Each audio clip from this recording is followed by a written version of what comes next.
that was a plus. So, like I say, we're looking for a golden corral, maybe a real lobster again, or a chicken and waffles.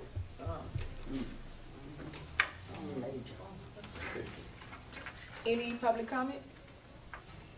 All right, well, last but not least, I want to introduce Larry Powell. He is an insurance broker, and he's housed out of South Holland. Larry? Yeah. Before I get started, I want to thank the board, the trustee board, for allowing me to come in again and speak. And it's always an honor and a pleasure to come in and address the owners of the properties in the village of Dolton. I am Larry Powell. I'm with a company called Insurance Pro Agency, Larry Powell Agency, of course. And what I'm going to talk about just a little bit today is I'm going to go back. I was here a couple of weeks ago and I talked about ownership and you guys being business people. You own investment property. And what does that mean to you? There's a lot of liability that comes along with that. And what I want to just talk about briefly is, first of all, really what is insurance? And a lot of times we don't really know when we buy insurance really what we're buying or really what you're doing. When you buy insurance, you're actually approaching a company to co-insure your risk with you.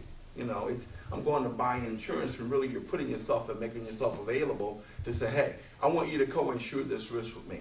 And what that company decides is they make a determination as to how much they're going to charge you, and they call that a premium.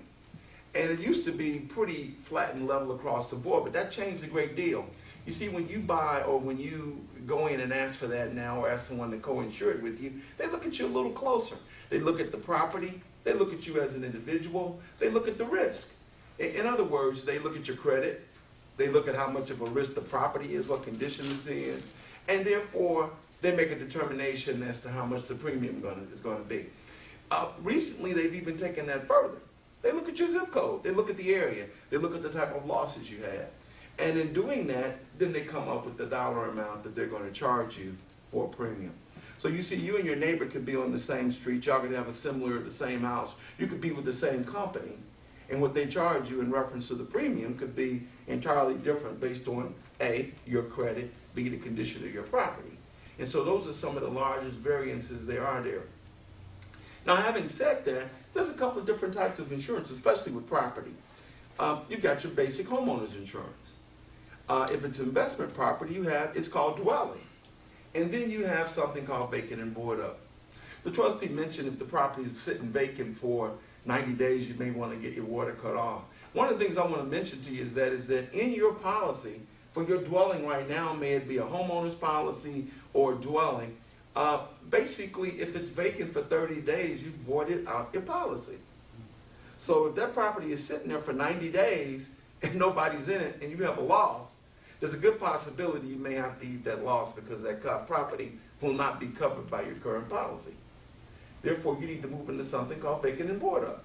It's either vacant or boarded up, okay? But that's an entirely different type of policy.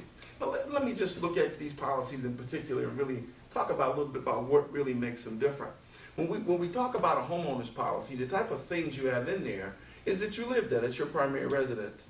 And what you have in that policy is something that allows you to recover your personal things if you have loss. In other words, personal property. In addition to, you may have to be housed somewhere else. And so therefore you've got coverage there so that it will permit you to stay in another housing. Also, we've got lawsuit protection, which is general liability. And that's for the most part, other than the property itself, those are the coverages you have. Now, if it was dwelling, in other words, it's an investment property you own, there's no reason for you to have content, but what you do have there is you have coverage for loss of rents. So if you have a loss there, what do you have there? You have a loss, you're no longer collecting the rents there, so therefore you have loss of rents. The insurance company, in the event you have a loss, pay you every month what's in that in terms of your lease agreement. So that's one of the biggest difference between your homeowners and, of course, your dwelling. Vacant and board up, what does it cover? If you own the real estate yourself, if there's a loss there, somebody gets hurt, you are basically responsible for that loss. So one of the things that's in vacant and board up insurance is general liability coverage. In addition to, it does cover the loss. You bought it for $50,000, you have a loss, it pays you the $50,000. And basically, that's the type of coverage. You can't get vandalism, you can't get theft if the property's not occupied. Okay? Folks say, well, you know, we're gonna rehab this property. What if somebody breaks in there and they steal the stuff we're rehabbing it with? Well, there's no insurance that's gonna cover a vandalism or a theft if nobody's there to watch it. Okay, so you can't actually buy something like that. But those are the three basic types of coverages that you have. Now let's go one step further with this. Coverage. When you have an owner-occupied property and you live in the property, normally what your lender requires from you is called replacement costs. They want to know that if something happens to that property, you get replacement cost insurance. That means any upgrades that you make on that property will be replaced with like-kind stuff. In other words, you put in the ceramic floors, you change the ceiling fixtures, you got special this, special that. They want replacement cost insurance on that. And 99.9% of the time, that is what you're going to have when you have a homeowner's policy. Now, when we look at investment property or dwelling insurance, of course it comes in the same flavor, replacement costs. But it also comes in something called ACV, which is actual cash value. Most investors insure their property for actual cash value. In other words, you're not going to come in and make this huge improvement that you need to be replaced exactly the way it is. What you want is the property put back. And let me digress for a second. When you buy insurance, the insurance, because, well, you know, I'm going to insure this, and I want replacement costs on this. Insurance companies basically will never give you cash for your property. What you're insuring it for is to fix it. So you're never going to put the money in there and they're going to pay you cash, and you can take, even if you own it free and clear. If you read into the policy, the whole purpose of it is what? To fix the property. So you're never going to get the cash actually back. Okay? All right, let me step back into value again. We talked about ACV, which is actual cash value versus replacement costs. Most investors insure actual cash value. Having said that, if you look at a replacement cost on a piece of your property, it may be replacement costs on that, maybe $200,000. Actual cash value may only be $150,000. You're an investor. You're trying to make money. Why would you insure it for replacement costs when you only need to cover actual cash value? And so a lot of the investors we talk with, they're insuring replacement costs when really actual cash value would be more than adequate for what they're trying to do. Okay? Let's move a little bit further. When we start talking about this investment property, residential property, we look at deductibles. You never physically have to pay a deductible out of your pocket. It's less money that you'll actually receive at the time of a loss. And what I notice in many cases with investors, their deductible is far less than what it should be. In other words, you got a $500 deductible, a $1,000 deductible. It's investment property. You've had the property 10 years. You've never had a loss. You're paying $300, $400 a year, too much for that. In 10 years, you paid $4,000 of your money, which you could have had because of just one thing called invest, because of the down payment. I mean, the deductible. Second of all, ACV versus replacement costs. You paid another $500 a year too much. When we get through, and this is investment property, there's a lot of money that could have been saved just by insuring the property, what? Correctly. Okay? So these are just a few of the things I recommend or talk about with investors or anyone when we actually sit down and do an insurance review. I also recommend that you make sure that all your tenants have renters insurance. Because if they're not insuring, that means you're not insured. If something happens on their watch, even though you're not there, you still bear the burden of that. What smart money has been doing recently is making that renters insurance a part of their lease agreement, and they actually get themselves co-insured on their tenants' renters insurance. Okay, $100, $120 a year, and they take it right out of security deposit and make that tenant bring it current, but they make themselves co-insured. Your tenant has a party at your house, somebody falls, they sue you. Okay? If it's the tenant there, the tenant has their personal property insured as well as the general liability. That's what they have in there. And of course, they've got as much as 2 years. If there's a loss in your property, they can live someplace else and someone else could actually take care of that loss. Okay? And finally, I'm going to pass this out. One of the things I recommend to anyone that has, and everybody has to have insurance, is that you should never, ever let your insurance renew without having an insurance review. You say, well, they did it last year. Well, the appetite of the insurance companies changed. Just like your appetite changes, so does the insurance company. In other words, what I'm saying to you is that if there was a big loss and you owned the company, and all of a sudden, you don't want to insure in 606 whatever, guess what? The premiums for the people that you're insured there just went up. So people take those increases and they kind of lay down and just let them happen because they're with a company that they feel secure and safe about. But I just say to you that why work in a one-size-fits-all environment? Your company that you work with should have more than one option for you. And if the rate goes up, do something with me. Don't just sit down and lay down and roll over, as I like to say. Okay? Are there any questions maybe from the trustee board or? Excuse me, Mr. Powell, did you used to work for Allstate Insurance? American Family? Never Allstate? Never Allstate. I have a question for you. A friend of mine had a tree limb fall on her neighbor's lawn and went through the side of her shed. There's also some limbs came down in her yard, and they said it was an act of God.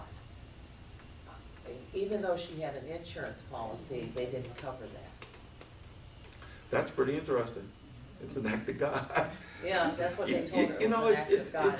I don't understand that because he wasn't physically there, I don't think. Yeah, but you know what though? I think a lot of times it's insurance companies because if the tree fell on your property and it was extending onto your property, your insurance company should cover that. It's not the other guy's responsibility, even though the tree was planted in his yard. It's hard to believe, right? But isn't it supposed to be that they keep their trees maintained? Well, again, too, you let your neighbor grew his tree into your yard, so, but your insurance company should take care of that, even if you want to file a claim. Okay. I always urge people, before you go file a claim, go see what the cost is, because your deductible is X, the claim is Y, and you filed a claim for $200, and a claim is a claim. So the insurance company, when they come back to rate you again, all they know is you got a claim. It's not a matter of how big it was, unless, of course, it was exceedingly high. Okay? Well, that's another thing. Your insurance goes up. Say I've got a broken window and I turn it into my insurance company. The window costs $100. My deductible is $500. Now my deductible, I got a window for $100. Huh? Well, some people do though, because they don't realize. And that's why I say always find out, even with your auto claims. I'll tell you what I've noticed, because we do handle quite a few folk, is that some of your major companies now, if the claim is less than $1,000, they simply just won't pay. Yeah. You file an auto claim and I hit your car and you turned it into my company and they find out it's an $800 claim, they say, sue me. You know what I mean? Because your deductible's high. Well, no, I hit his car. Yeah. He turned it into my company. My company won't pay because his claim was small. Yeah. They tell him, sue me. They know it's going to cost him how much? He's better off what? Just going ahead and getting his car fixed. And you find out that a lot of the major companies are doing that. Go online and see what companies don't tend to pay small claims. They call them nuisance claims. You know, I had some folk the other day, they had 4 claims on their house and they only got paid on 1. You know, and because these guys are coming by telling them that they can get the insurance company to pay, but the insurance company doesn't pay. They used to replace the whole roof. Now they only replace the damaged part. Absolutely. And if it's too bad, guess what? They're going to prorate that. So be careful with your claims. And I just say, go ahead. I have something similar to her. My neighbor's tree, one of the branches, the heavy branches fell over my roof some years ago and smashed my roof, 3 different corners. But one of the, I have a half toilet. The branch, one of the branches come from on the top and come directly to the toilet. If someone was there, forget it. Well, and the insurance fixed my roof. but my deductible, was deducted. I'm wondering if that neighbors there, what did they do? I don't know what they did, because if they collect the money from their insurance, I don't know what they did. Are they supposed to give my deductible back? They are. But they never give me my They money are, back. but it's kind of up to you to follow up with that or your agent. You know. Because your insurance you're working for, that's the insurance I had and I still have it. Which company? I have 13 companies. Oh, sorry. I represent. I have American family. No, I'm not with American Family Did you anymore. say? I started with American Family Oh, some years ago. Sorry. But now I am what's considered to be a general agent. I represent not only these companies, but quite a few other companies. And what we do is we have a rater in our office. And so what happens is when your insurance comes up for renewal, what we do is we put you back in the rater and we make sure that you're still getting the best rate available. And so these companies compete against each other. And so you're always at the point of always being able to get the best rate. Go ahead. So Mr. Powell, say you own some property, you have some apartments. Would it be feasible to, from jump when you rent it out, do you suggest a person to get apartment insurance? Do you suggest that to your renters? I would make should it, get I would apartment make insurance, it or just, should you make it a must? it was not even an option. Okay. Because you don't want anybody to leverage liability back on you. Thank you, sir. Yeah, you don't want anybody to leverage liability back on you, you know? Yeah, because I was wondering, when would you present that to them? It's a part of Any your other lease. lease or? It's a part of your lease. Enforced? Your commercial properties that you've got here in Dolton, if you go to get a commercial lease, they will not consummate that lease until you show up with your insurance on the building. And that should be the same way with your rental dwellings. I had a question. Can you explain to the residents and the board the difference with a clue report? Because a lot of people get it mixed up and feel they're pulling your personal credit. Yeah. Explain the clue report. Okay, a clue report is basically an overall reference check on you, okay? And it references back to any losses that you may have, any collections. Remember I said the insurance companies look at you and overall to see how big of a risk you are? Well, that's like a risk factor report, okay? You're not paying your bills. So guess what? One higher. Yeah, you've got 2 lawsuits against you, you're in a divorce, whatever it is about you, it's gonna show up on that clue report.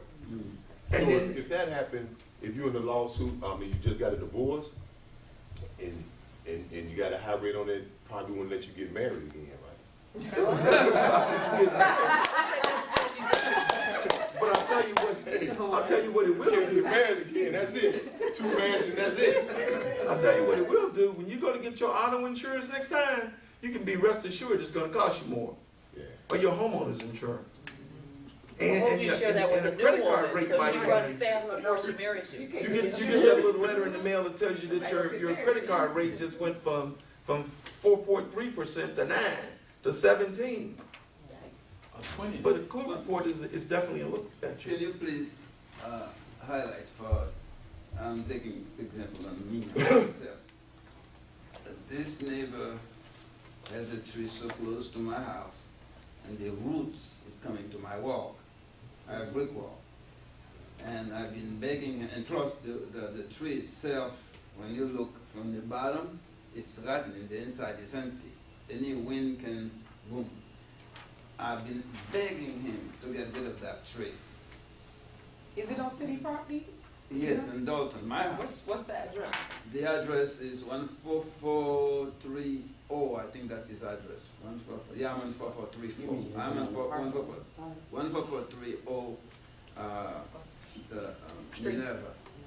Minerva. And the tree is rotten. Any bad wind can boom. And then I've been begging him to at least, I told him I'll help him to get rid of that tree. But he wouldn't put no money out. Is it on the parkway or? He says it's between your houses. My house is this way, his is this way, Oh, it's and he has the tree, not my tree. But I attempted many times to cut the roots that come into my wall. It's heavy. Well, Well, the I bad said- part about cutting the roots, if you cut the It roots, will it be- makes the tree go It the other become direction. weaker, yeah. Yes. So, but for years I've been begging him. well, I want to just share this with you and just be mindful of this. That property, your property, you're responsible for this, and that's all. You can't force him to do anything. If you have a loss as a result of your neighbor, it's your loss. It's not your neighbor's loss. He has a fire, the fire burns your house, it's your loss. It's not your neighbor's loss. Okay? And so virtually, that's what you own. And that's why I think what you said, that's why I've been begging him wisely to get rid of that tree. I promised him I would help take. The best you could do is to go over there and tell him you're gonna pay for it and they're coming here tomorrow. Because you can't force him to do anything, and if you have a loss as a result of that, guess whose insurance is gonna go up? Mine. Absolutely. And we're in a terrible situation, and I say terrible in reference to insurances because there's so much fraud in insurance, whether it's home, auto, and it is what it is. Even your tenants. One of the things that I like to keep, just stay mindful, is protect yourself at all times and just stay covered. If you've got someone that could cause you some liability, be mindful of who can cause me liability. Wear your seatbelt. There, one more question, I'll let you wrap it up. Can you explain to everyone about someone breaking in your house and getting hurt and how they can turn around and sue you? Oh yeah, well, Can you give them an example? Yeah. well, well, anything that goes on between your four walls is your responsibility. And if you own a multi-unit or a two-flat, they have a party there and somebody falls. If someone breaks in your house, or better yet, if you own this property and the cousin, nephew comes over there and he's getting the leaves out of the gutter, he falls, you hire a contractor to come in there and this guy is not licensed, he doesn't qualify, he doesn't have the proper insurances, one of his workers fall, I break in your house, I get in there, I fall, I'm gonna sue you, even though I'm in there through illegal entry. I have a client who owns a 3-flat. If you have a 3-flat or larger, you can't get some of those coverages that I talked about for your renter, for yourself. So they have renter's insurance. They had a party, somebody fell. The people who fell knew that they owned the building. What they didn't know is that they had renter's insurance in their building. They had the building coverage as a dwelling. So when they sued, they tried to sue for the building, but the renter's insurance picked it up because what? It was personal. It was not business. If it was a loss for the business, then it would have been an entirely different subject, even though they own the building. I just say, know where your losses can be, protect yourself at all times, and just make sure you have the right coverages. And keep in mind that just like everything else updates and renews, so does insurance. The game changes or the program changes every 30 days. And unless you can't, in other words, you just can't keep the same thing. It's got to evolve just because everything else is evolving. And everybody has a computer, right? Okay. Remember we used to buy an antivirus, you get a dish, you put it in, and you can protect it from viruses. Right. Did you notice that the virus protection now is out in the cloud somewhere? Because guess what? Viruses come every day. And so every time you turn your machine on, if it's not checking for viruses, you'll end up with a mess. That little dish you used to buy to put in the machine is no longer good anymore. You've got to have an antivirus that's constantly, well, guess what happens with your insurance? Every time your insurance comes up for renewal, you need to be able to go out and investigate that. And that's how I'm going to leave this today. Never let your insurance renew without having an insurance review. And I would certainly like to be the person that you chose to review your insurances. Are there any other questions? I like to say, you were very informative. Every time you come and speak, it's something new. I'm like, man, let me write that down. Well, I'll tell you, that's the nature of the beast. That's the nature of the beast. And have you bought gas recently? That's the nature of the beast. It went down. It went down, but you know what? We cannot live life on yesterday's information. It's constantly changing. And it's just amazing, you know? And so the same thing is true with insurance. The same thing is true with your trustee board. What it used to be is no longer anymore. And guess So what? true. You have to have professional people that constantly are staying current and making things happen. Well, what I'd like to see is that 29-cent gas that that little town had out